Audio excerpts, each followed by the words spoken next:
Panglima Pajaji murka, keluarga diteror. Saya pantang digertak, hadapi saya.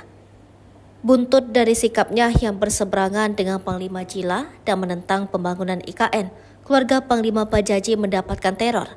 Beberapa kerabat dan keluarga termasuk salah seorang bibinya mendapatkan teror. Hal ini bukannya membuat Panglima Pajaji takut, justru dia marah besar dan murka.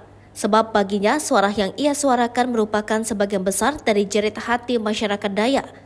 Selain itu, dia pun memiliki hak sebagai warga negara Indonesia yang berdemokrasi. Maka itu dia mengultimatum balik pihak yang telah meneror keluarganya.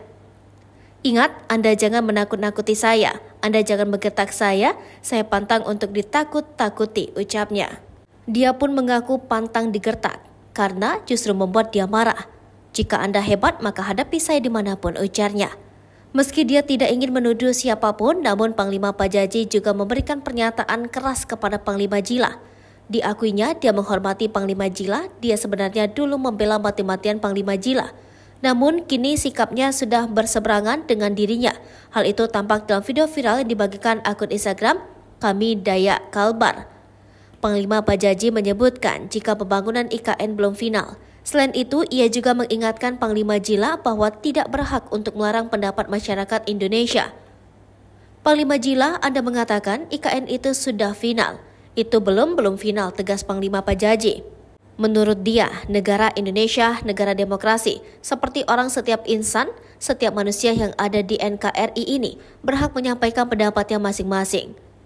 Yang perlu Anda ingat, Anda adalah salah satu tokoh Dayak yang sangat kami banggakan. Tetapi tindakan dan kebijakan Anda tidak untuk warga Dayak, jelasnya.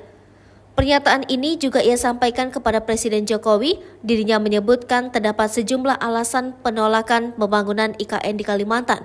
Sebab hutan Kalimantan sudah banyak yang rusak akibat pertambangan batu bara dan perkebunan kelapa sawit yang dinilai telah merusak tanah Kalimantan. Lalu kini IKN yang secara terang-terangan membabat hutan dan mengancam kelestarian adat suku Dayak. Perlu Anda ketahui, Pak Jokowi, kami masyarakat Dayak tidak menyetujui IKN itu dipindahkan di Kalimantan, katanya.